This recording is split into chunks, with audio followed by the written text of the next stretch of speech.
As to what I'm telling you now, I need to go no further to say nothing else. This is what I'm telling you, what I'm exposing to you and the press and everybody.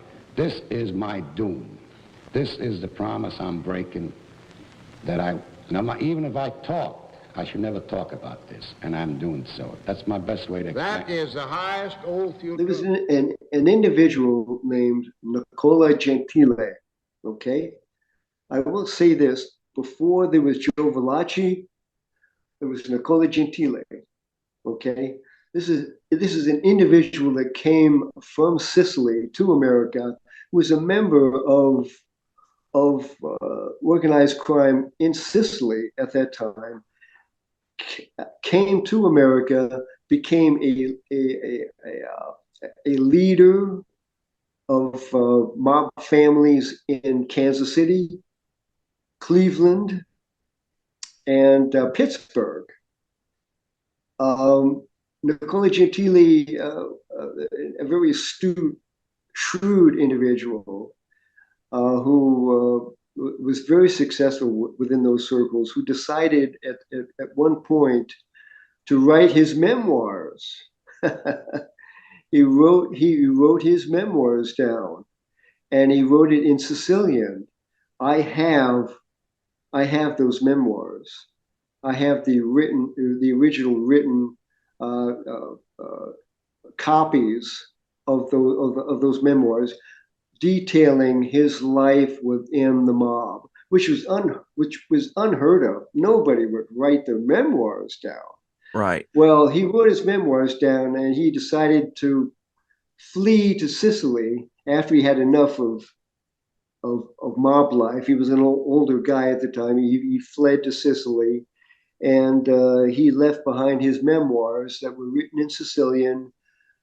The FBI got a hold of it, and it was brought to my father's attention. And because my father was Sicilian, and I remember this, he brought those papers home, which were pretty thick, and sat at a table with my grandparents, my Sicilian grandparents, and the three of them, along with my father, translated the Sicilian of Nicola Gentile and his experiences within the mob and the life that he had led. So that was another seminal event, I think, within the history of organized crime, the Nicola Gentile papers. And so what happened later on, Jesse, was when Valachi was brought into the spotlight, much of what Valachi had talked about in terms of the organizational structure of the Italian mafia, the boss, the underboss, the consigliere, the advisor, the capos, the lieutenants, the soldiers, the soldati, all of that was corroborated previously by Nicola Gentile within his memoirs. So that's another fascinating thing that my dad was involved with. Now, you mentioned Joe Valachi a few minutes ago.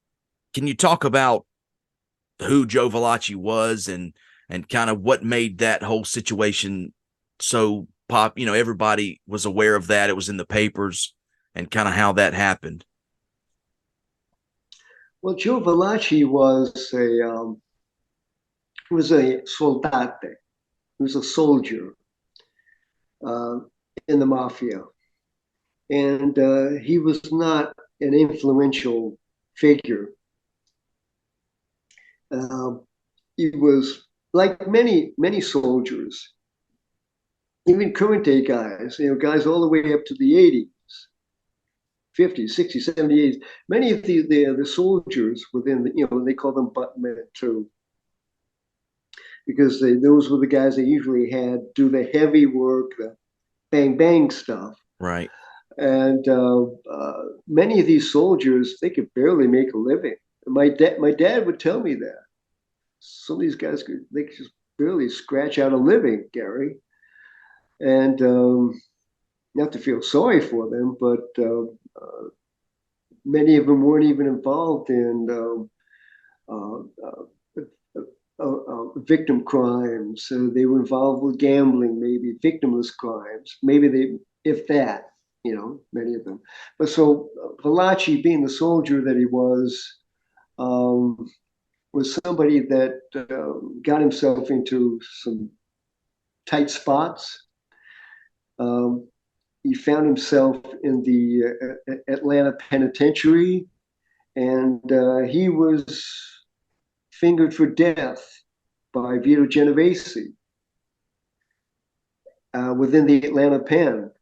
And I believe, if memory serves me, if you want to read a great book, read Peter Moss's book, The Valachi Papers. Great book. Donnie Brasco is a great book. The Godfather is a great book. These are all great books. You got to read them. Goodfellas by Nick Pileggi, great book. So he was in the Atlanta pen, and they put the finger on him. He was marked for death.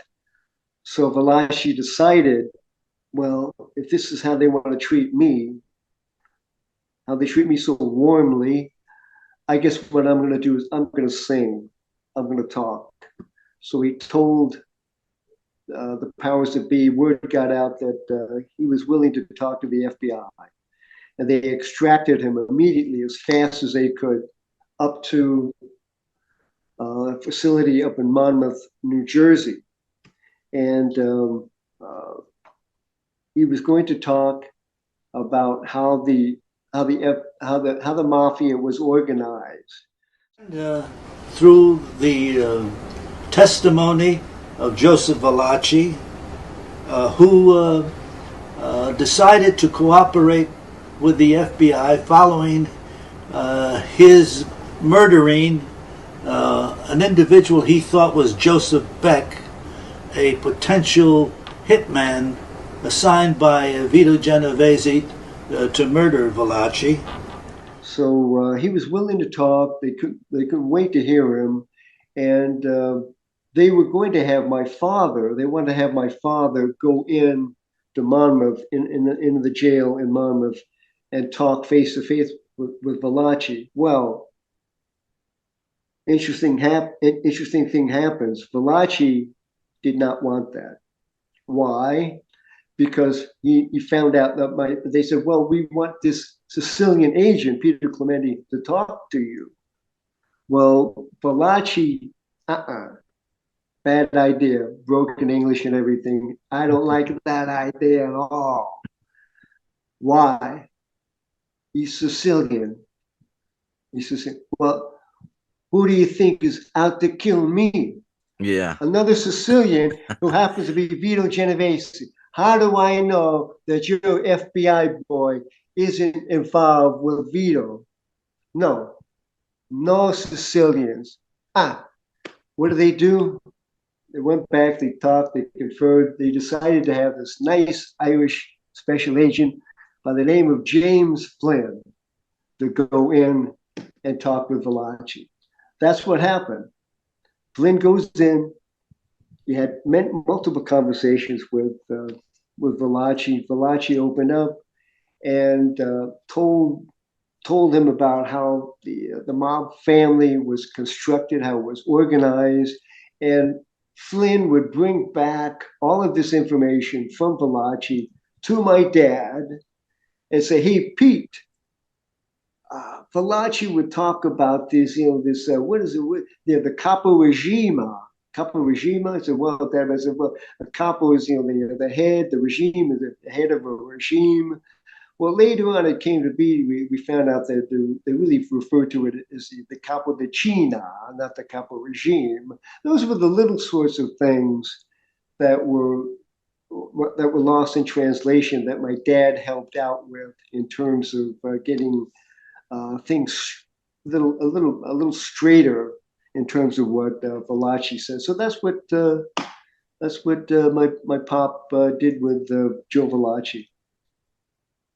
Yeah, and now most people watching this will probably know Joe Valachi and that story, and but for people that don't, just the significance of the way they used him, putting him on TV, because up until that point, the American public had never had never seen somebody that was actually explaining the formation, as you mentioned, the formation of the Mafia and the structure and the rules and the whole making ceremony. And, I've watched clips from that hearing, and I just wanted to reiterate the big deal that was at the time in America. Yes, yes. Yeah. I remember it too. I remember it. And there was a gun and a knife on the table. And How many were at the table? about 35 to 40. Getting a good... He went on to explain that you live by the gun and by the knife, and you die by the gun and by the knife. What kind of a ceremony did you go through? Well, then... And taking that oath? Well, then, he gave me a piece of paper. I was supposed to, and burn it. And Well, now, without burning the paper, just take a piece of paper there and show us how you did it.